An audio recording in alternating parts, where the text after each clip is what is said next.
ഇങ്ങനെ നമ്മുടെ വെണ്ടക്കുട്ടികളും ഇതാ കാച്ചു തുടങ്ങി ഉണ്ടോ. ഞാനിപ്പോൾ ഇതാ ഇങ്ങനത്തെ നമ്മുടെ 20 ലിറ്ററിൻ്റെ ഈ ബോട്ടിൽ ഇത് കട്ട് ചെയ്തിട്ട് ഇതിനകത്താണ് കുറച്ച് വെണ്ട വെച്ചത്. കുറച്ച് എന്ന് വെച്ചാൽ എൻ്റെ മോള് വെച്ചതാണ് കേട്ടോ. മോള് വിത്തൊക്കെ പാകി വെച്ച് മുളപ്പിച്ച് എടുത്തതാണ്. ഞാൻ പിന്നെ ഇതായി 5 കണ്ടെയ്നറിലുമായിട്ട് വെച്ചു. ഇനി ഒരു 3-4 വിത്തൂടെ ഉണ്ടായിരുന്നു, പക്ഷെ അത് പോയി, കിട്ടിയില്ല ചെടി. അപ്പോൾ നമ്മുടെ എപ്പോഴും അങ്ങനെയാണ്, നമ്മൾ കുറച്ചൊരു 10 എണ്ണം വെച്ചാൽ അതിനകത്തൊരു 5 എണ്ണമെങ്കിലും നമുക്കൊന്ന് രക്ഷപ്പെടുത്തി എടുക്കാൻ പറ്റും. ചിലപ്പോൾ എല്ലാം തന്നെ കിട്ടും, പിന്നെ എന്തെങ്കിലുമൊക്കെ നമ്മുടെ ശ്രദ്ധക്കുറവോ അങ്ങനെയൊക്കെ കൊണ്ട് നശിച്ച് പോകാം. അങ്ങനെയൊക്കെ ഉണ്ട്. എന്നാലും ഇപ്പോൾ അതാ ഇത്രയും വെണ്ടകൾ ഒന്ന് പിടിച്ച് കിട്ടി. ഇയാൾ കുഞ്ഞായിട്ട് നിൽക്കുന്നേ ഉള്ളൂ, ഇതുവരെ ഇതാ വളർന്നില്ല കേട്ടോ. ഇതിന് ആഹാരം കുറവാന്ന് തോന്നുന്നു കൊടുത്തത്. ബാക്കി എല്ലാവരും എടുക്കാനുള്ള സമയവും കഴിഞ്ഞു. പക്ഷെ ഞാൻ ആദ്യം വെച്ച വെണ്ടയ്ക്ക നല്ല വലിപ്പമുള്ള വെണ്ടയ്ക്കായിരുന്നു.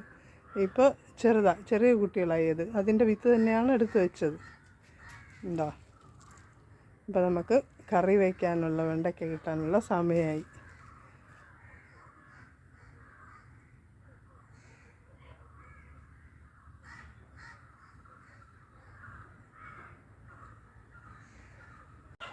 നമ്മുടെ വിത്ത് വാങ്ങിയൊന്നും വെച്ചതല്ല കേട്ടോ. ഞാനിവിടെ എനിക്ക് ആദ്യം ഉണ്ടായ വെണ്ടയ്ക്ക, അത് നിങ്ങളൊക്കെ കണ്ടതായിരിക്കും. ഞാൻ 2-3 വീഡിയോ ഇട്ടിട്ടുണ്ടായിരുന്നു.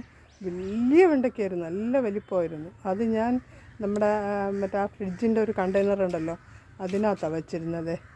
അപ്പോൾ അത് നല്ല വലിപ്പത്തിൽ വളർന്നായിരുന്നു. ഇതിപ്പോൾ എനിക്ക് തോന്നുന്നു ഈ ചെറുതിലായത് കൊണ്ടായിരിക്കാൻ തോന്നുന്നു. വെണ്ടയ്ക്കയും ചെറുതാണ്.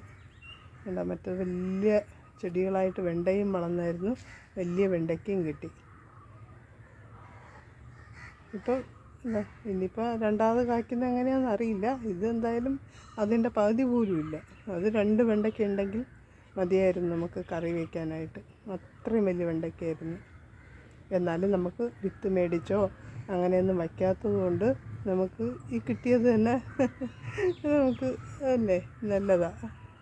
നല്ല വിത്ത് മേടിച്ച് പിന്നെ വളമൊക്കെ മേടിച്ച് ഒക്കെ വയ്ക്കുമ്പോഴത്തേക്കും എല്ലാം കൂടെ നല്ല ചിലവാകും. ഉണ്ടോ. അങ്ങനെ നമുക്ക് ആദ്യമായിട്ട് ഇത്രയും വെണ്ടയ്ക്ക കിട്ടി ഉണ്ടോ. എന്തായാലും സന്തോഷം. ഇങ്ങനെയൊക്കെ കിട്ടുമ്പോൾ നമുക്ക് ഇങ്ങനെയൊക്കെ വിളവെടുക്കാൻ പറ്റുമ്പോൾ തന്നെ നമുക്ക് എന്തോ ഒരു സന്തോഷമെന്ന് അറിയും. അതിപ്പോൾ 2 വെണ്ടയ്ക്കയായാലും 2 മുളകായാലും നമുക്ക് നമ്മുടെ ഉണ്ടാക്കിയെടുക്കുമ്പോൾ അത് നമുക്കൊരു സന്തോഷം തന്നെയാണ്. ചെറുതായെന്ന് പറഞ്ഞിട്ട് കുഴപ്പമൊന്നുമില്ല. ഇതുണ്ടോ, ഞാൻ ഈ വെണ്ടയ്ക്കയുടെ എൻ്റെ ഇതിൻ്റെ മൂടൊക്കെ കണ്ടോ മുറിച്ചെടുത്ത്. പണ്ട് അമ്മ ഇങ്ങനെ വയ്ക്കാറുണ്ട് കേട്ടോ. ഇങ്ങനെ വെച്ചാൽ കൂടുതലത് മുറ്റിപ്പോകത്തില്ല എന്നാണ് പറയുന്നത്. എന്തായാലും നോക്കാം. ഇതിനകത്ത് 1-2 എണ്ണം ഇച്ചിരി മുറ്റിപ്പോയി, എന്നാലും നമുക്ക് അതൊന്ന് പരീക്ഷിച്ച് നോക്കാം. അപ്പോൾ 2 ദിവസം മുന്നേ എടുക്കാനുള്ളതായിരുന്നു കേട്ടോ. അതെ. പിന്നെ എന്തായാലും 1-2 എണ്ണേ ഇച്ചിരി മുറ്റിയുള്ളൂ. അപ്പം ഞാനും ഇതുപോലെ അതിൻ്റെ മൂടൊക്കെ മുറിച്ചിട്ട് ഇത് നമുക്ക് ഫ്രിഡ്ജിൽ വയ്ക്കാൻ പോവാം.